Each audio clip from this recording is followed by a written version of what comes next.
I've been putting this video off for the better part of a month, mainly because I had no idea how I wanted to do this. And I still don't, so I'm just going to go ahead and blurt it out. I bought another car. Now don't be mad. Don't be mad. I still have project cars that aren't finished. I know. I've already smoothed things over with the wife. It's okay.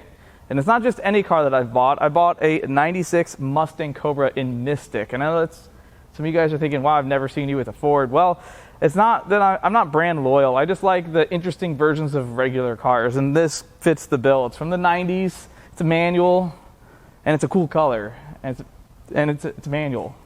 So like my check boxes. And well, sitting in front of my computer screen on a regular Tuesday morning, I see this car at IAAI, which is one of the insurance total auctions. There's also repossessions and some pedal LLC cars, which are like junk cars that people want to get rid of.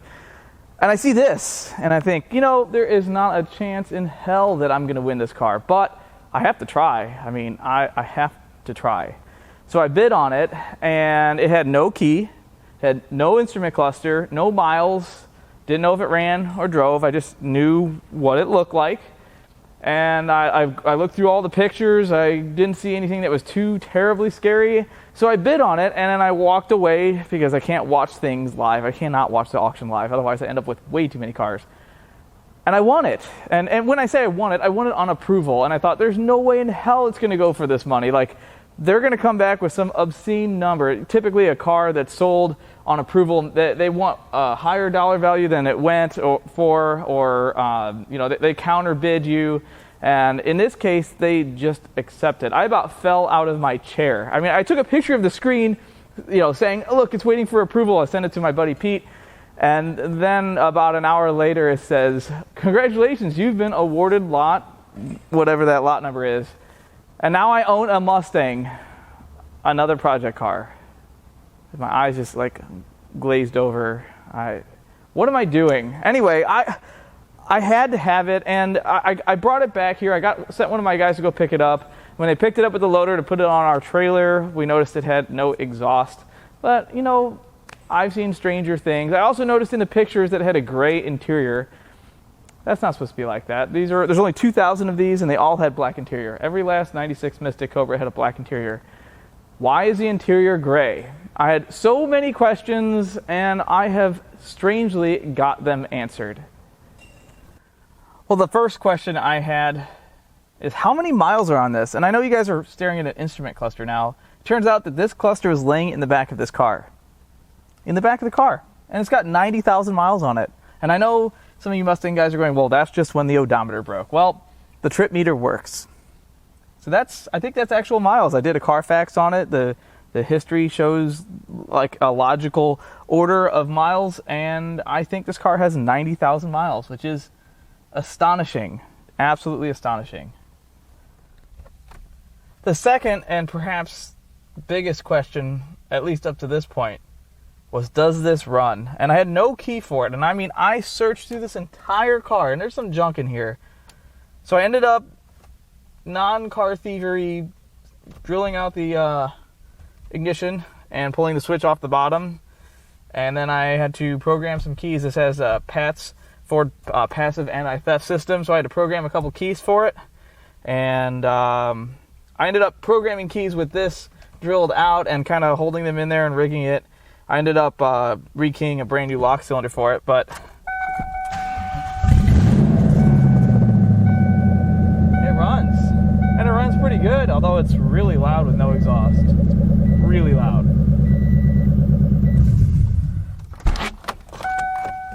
So now here I am with a running and driving 96 Mustang Cobra in Mystic with 90,000 miles on it, a clean title, for $1,523.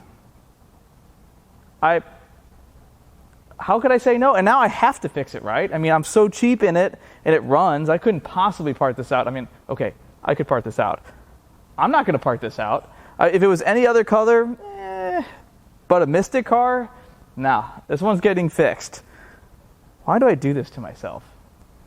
Now that my irrational mind has made the also irrational decision to fix this car, it opened the floodgate to all of the other questions I had, like, Why is the interior gray? Where did the black interior go? Why were there no headlights? Where did the exhaust go? Why are the original wheels not on it? This car had some V6 05 up wheels, which don't fit very good. There's so many questions. Why were there no keys? Why was the cluster in the back? Why was this at the auction in the first place? And I know you guys are asking the question, why is there another Mustang here? What could this possibly have to do with this? Well, it turns out these two cars are kind of related. You see, I did a little bit of detective work, and I tracked down the previous owner of this car. And I don't really like bothering people. This car was supposed to be a repossession, and I don't always believe that the auctioneers will sometimes put reasons for loss type as repossession when the car has a bad engine, transmission, and no one disclosed that. So it was a gamble to buy this car in the first place. I assumed that for the money I was willing to pay for it, I could part it out and do okay on it. So either way, I was covered.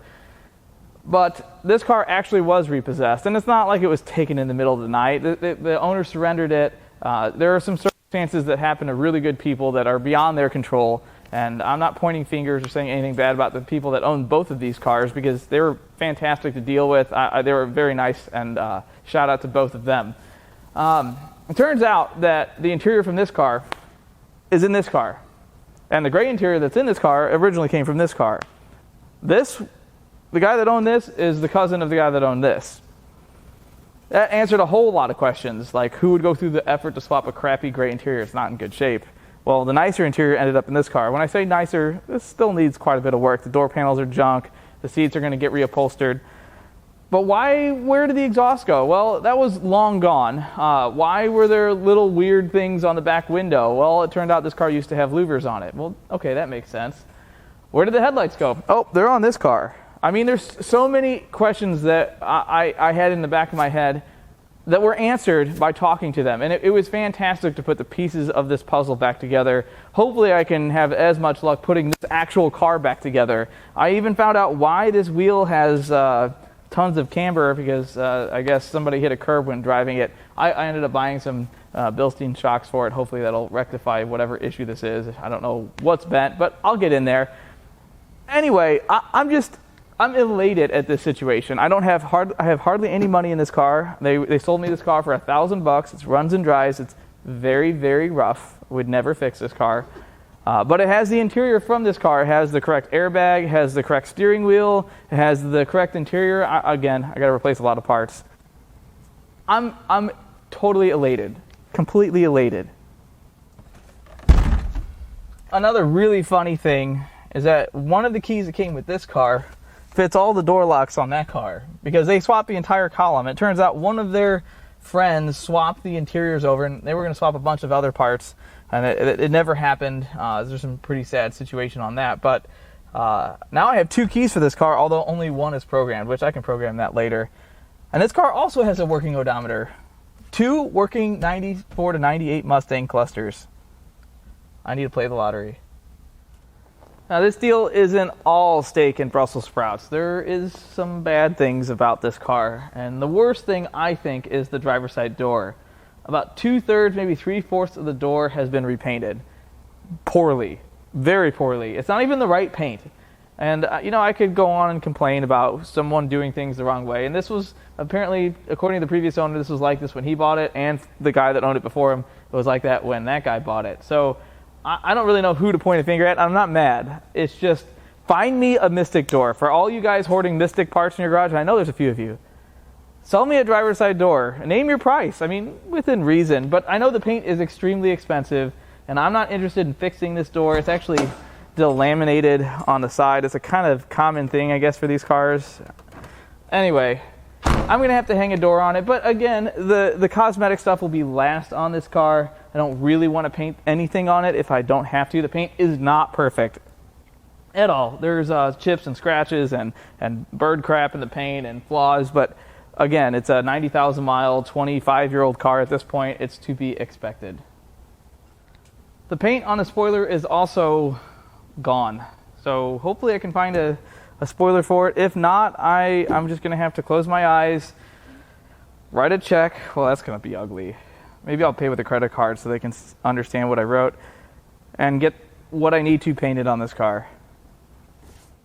At this point, I have just about $2,300 wrapped up in this project. And that includes buying this car, selling the cats off of it. That includes buying new headlights for this, the Bilstein shocks I bought off of Facebook Marketplace, the new ignition and key, buying the keys. But that's still a really good deal, and I'll be able to sell the engine and the transmission from this car. This car will be a cash positive for sure. And then I'll sell the roller to my buddy for some stupid low price so he can do whatever it is that he does with things. But I still have quite a bit of work to do. I'm going to end up reupholstering the front seats that came from this car. I have to figure out how the hell I'm going to find nice black door panels, because the panels in this car are not nice. Hopefully the rest of the interior in this will clean up pretty decent. And then I got to do all that work of swapping the interior over. This car also has several big rock chips in the windshield, so I will end up putting a windshield in this as well. And then it needs tires, and it needs wheels. The wheels that are on here I borrowed from a friend of mine. They're not in great shape, and I would prefer to have the original wheels on this car. The plan is to make this car as relatively original as I can. It'll never be a super show collector piece. It's a 90,000 mile car. I'm not interested in doing a nut and bolt restoration on it. I want to clean it up, make it nice, make it drive right, fix all of the mechanical issues, and then I'll tackle all of the cosmetic issues within reason. And I think I can be in this car somewhere around $4,500 done. Like done. That's with a nice interior, new tires, new wheels, new exhaust, and it may be even less than that. I like to prepare myself. I like to prepare myself. I'm going to keep all of the totals current with you guys, so that way you guys know exactly what I've got in it. I'm not trying to hide anything. I don't know if I'll end up keeping this car or selling it. I know whatever I do, I'll be into this car less than it's worth. And as long as that's the case, I mean, I might make $3 an hour on it when I go to sell it, but you know, it's $3 an hour. Anyway, thanks for watching, guys. Hopefully you enjoyed this video. Don't forget to subscribe so you can keep track of my projects, and I probably will end up buying something else before I even get started on this. That's just how it goes. Catch you on the next video. See you guys.